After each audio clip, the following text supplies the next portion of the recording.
Cuba fue uno de los últimos países de América en abolir la esclavitud. Desde un temprano siglo XVI ya se reporta en Matanzas la presencia de esclavos negros en sustitución de la población indígena que menguaba con alarmante rapidez, arriesgando el proyecto colonizador, y este fenómeno de la introducción de africanos en el territorio matancero tiene antecedentes dentro de los primeros 20 años de la 16ª centuria. La abolición total no se consumó sino hasta 1886.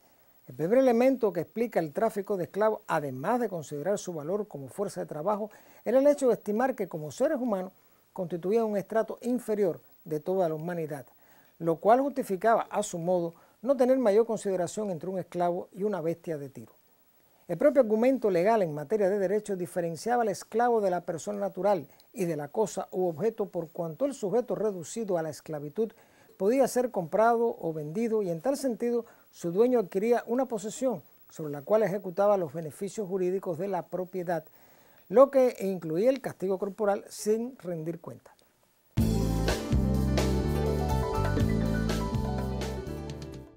En la medida en que la isla en general y Matanzas en lo particular se fue posicionando como una importante plaza económica, la necesidad de proveerse de mano de obra esclava fue precisa. El territorio matancero alcanzó un marcado protagonismo desde los primeros años del siglo XIX, cuando se convierte en la principal productora de azúcar. El estudio de documentos de la primera mitad del siglo XIX revela que en muchos ingenios no eran más de 25 o 30 sujetos blancos los que controlaban una dotación de 200 esclavos. Se comprende que esta situación fue el detonante para las frecuentes sublevaciones, entre las que destacan la alcancía y triunvirato.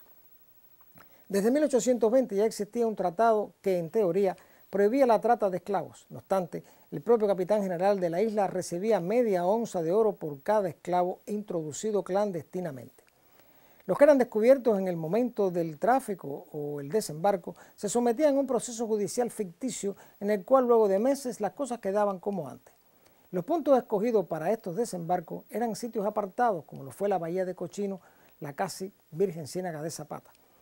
Los esclavos muertos se enterraban en cementerios improvisados y el barco, si era oportuno el caso, se quemaba.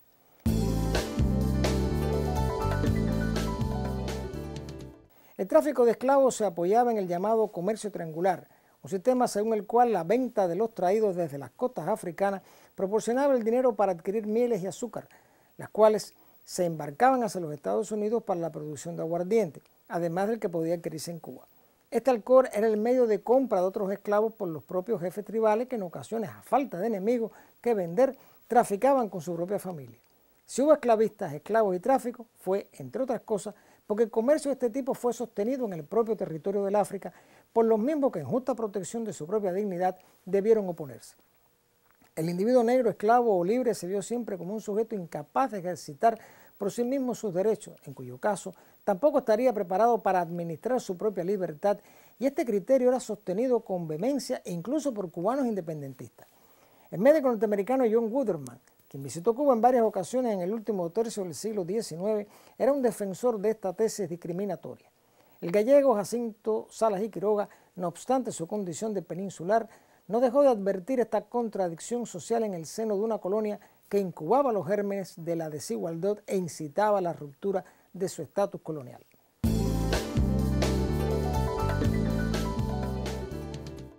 En el curso de la primera de las guerras por la independencia en 1868, la libertad concedida a los esclavos era solo en aquellas propiedades pertenecientes a los españoles, llegando por ley de la República en armas a impedirse a los oficiales del Ejército Libertador que dieran libertad por su arbitrio a las dotaciones.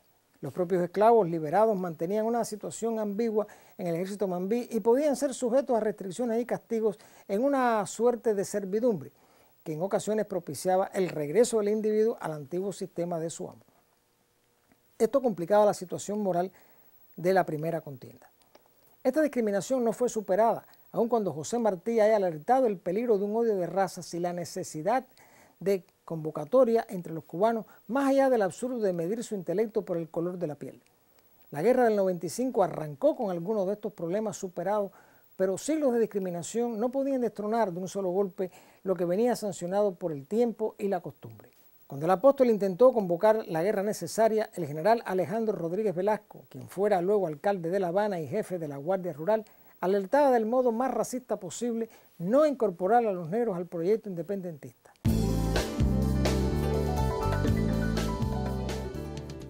El nacimiento de la República intervenida propició que los males de la esclavitud derivaran en un solapado racismo que dividía a la nación de acuerdo a su raza. Los patriotas negros que habían luchado brazo a brazo sin distinción arribaron al período republicano con la ira de saber frustrado sus esfuerzos. La represión de los independientes de color en 1912 significó la masacre de al menos 6.000 negros y mulatos con el concurso y beneplácito del gobierno. Por coincidencia, en igual fecha, pero un siglo antes, tuvo lugar el episodio de José Antonio Aponte. El estigma racial persiguió al ciudadano en la vida pública, limitando sus accesos al trabajo, los cargos públicos o la educación.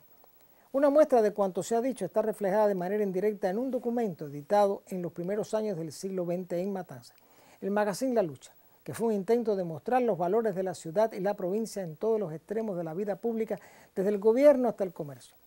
La presencia de personas en el texto y las fotografías de condición racial distinta del blanco no supera las 10. La discriminación no estaba legitimada en la Carta Magna, pero el mal heredado por la fuerza de la costumbre, y el propio discriminado buscó un espacio de agrupación propia, donde pudiera validar su condición de cubano, objeto legal de todos los derechos.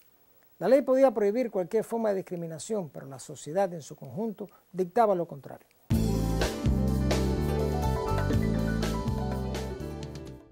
En el comercio de Matanzas no trabajaba empleado ninguna persona de piel mestiza o negra y esta regla se cumplía sin excepción.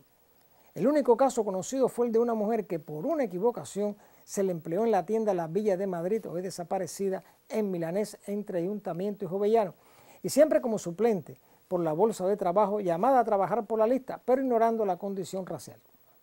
Después de instalada, hubo que admitirla y constituyó un verdadero acontecimiento. Los oficios y ocupaciones relegadas a estas personas eran limpiabotas, estibadores, jornaleros, vendedores de billetes de lotería y en ocasiones tamales y verduras. Las playas eran públicas, pero la de Huayvaca, un guardián a la entrada vigilaba que accedieran solo blancos. Un color de piel algo subido de tono era inmediatamente detectado e impedido el paso al sujeto y en esto no había la menor exclusión. Los que por razón del cargo o la fuerza forzaran su derecho tendrían que bañarse en una playa vacía. No obstante, los cuerpos armados, policía y ejército sí contaban con personas las llamadas de color. En Matanzas fue célebre un policía motorizado y solo había 2 para toda la ciudad y carreteras aledañas, capaz de ponerle una multa por infracción al propio presidente de la República.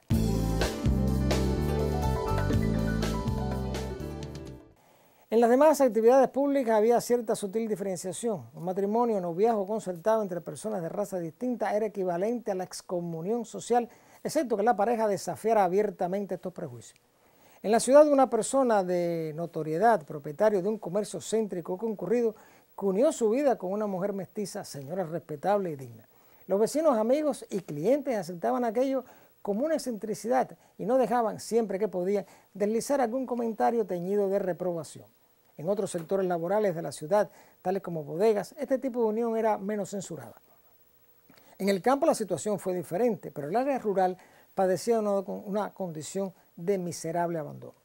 Los clubes y sociedades matanceras no aceptaban sino blancos y una persona de tez distinta no podía acceder al liceo de la ciudad. No era raro que un individuo de posición social respetable con familia formada tuviera una segunda contradicción social al establecer marcos de segregación en un país de esencia blanca, fruto de una relación con una persona de raza negra o mestiza, asunto que podía ser de conocimiento general o lo que se dice un secreto a voces.